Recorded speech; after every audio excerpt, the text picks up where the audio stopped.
मीरपुर नाम के शहर में तेजस अपनी पत्नी नीरू के साथ रहता था। पति पत्नी दोनों ही नौकरी करते थे। एक दिन तेजस गांव अपनी माँ के पास फोन करता है। हेलो, प्रणाम माँ। जीते रहो माँ, तुम दादी बनने वाली हो हैं? अरे वाह, ठीक है बेटा, मैं कल ही आती हूँ। जब माँ जी शहर पहुंची तो बेटे बहू ने बहुत अच्छे से स्वागत किया। लीजिए माँ जी चाय। अरे गर्मा गर्म पकोड़े ले आओ माँ के लिए। नीरू रसोई में गई और 2 मिनट में ही पकोड़े ले आई। जी ये लीजिए।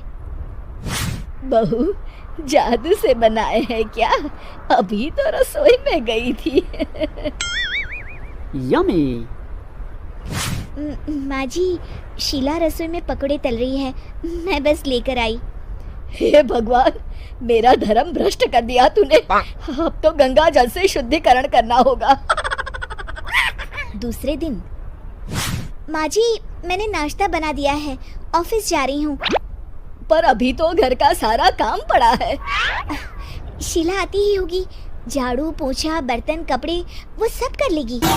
हमारे जमाने में घर का सारा काम हम ही करते थे।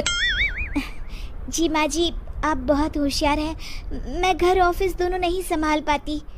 तो जरूरत क्या है घर से बाहर जाकर चाकरी करने की? वैसे भी घर का काम खुद करने से घर में बरकत आती है, समझी?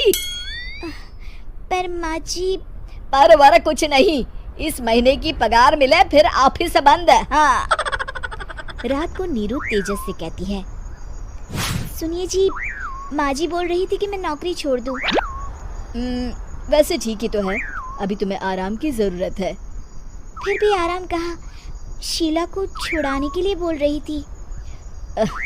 तो अब 24 घंटे में इतना काम तो कर ही सकती हो। पर जॉब पसंद है मुझे, घर पर मन नहीं लगेगा। अगले दिन जब दोनों ऑफिस के लिए निकल रहे थे, मेरी तो कोई कीमत ही नहीं है इस घर में। माँ जी, आजकल महंगाई बहुत है, रहन सहन भी बदल गया है, दोनों नौकरी करते हैं तभी ठीक रहता है। अच्छा, तू कहना क्या चाहती है? मेरा बेटा तुझे बिठा के खिला नहीं सकता? तू ही इस घर का खर्च चला रही है, हैं? नहीं माँ जी, मेरा वो मतलब नहीं था। मतलब खूब समझती हूँ, ये बाल धूप में सफेद नहीं किए मैंने। हाँ। अब तो ये रोज का काम हो गया था। तेजस भी रोज की झिकझिक से परेशान हो गया था। एक दिन उसने कहा, नीरू, वैसे भी तुम्हें मैटरनिटी लीव मिलने वाली है, तो अभी से ही छुट्टी ले लो। पर क्या, मेरी सैलरी अच्छी खासी है। आखिर नीरू ने रिजाइन कर दिया। जब बच्चा हुआ तो घर में सब बहुत खुश हुए। कुछ दिनों बाद तेजस फाइल देख रहा था। क्या हुआ तेजस, कुछ परेशान लग रहे हो?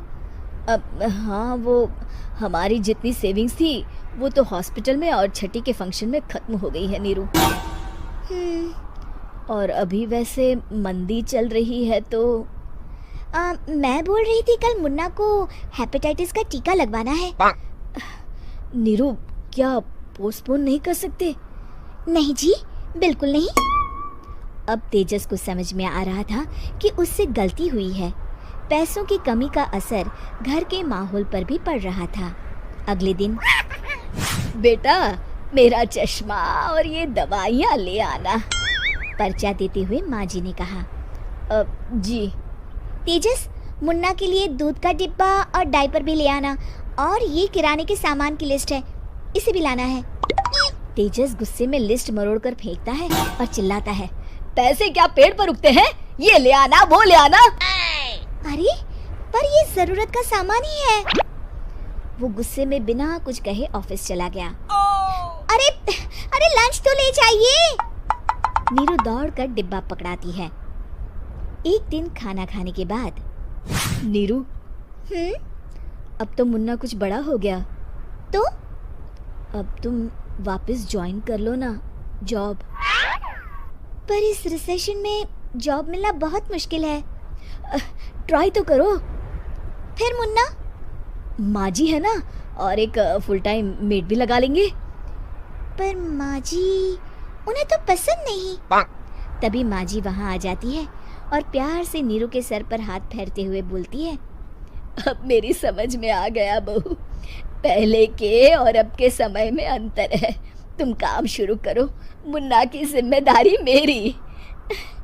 मेरी प्यारी माँ जी।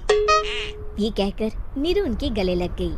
शिक्षा, परिवर्तन संसार का नियम है, हमें भी समय के साथ चलना चाहिए। उम्मीद है कि आपको हमारी ये कहानी पसंद आई होगी। कृपया हमारे चैनल को सब्सक्राइब करें और सभी अपडेट्स के लिए बेल आइकन जरूर क्लिक करें। और हाँ, वीडियो लाइक और शेयर करना मत भूलिएगा। Bye bye.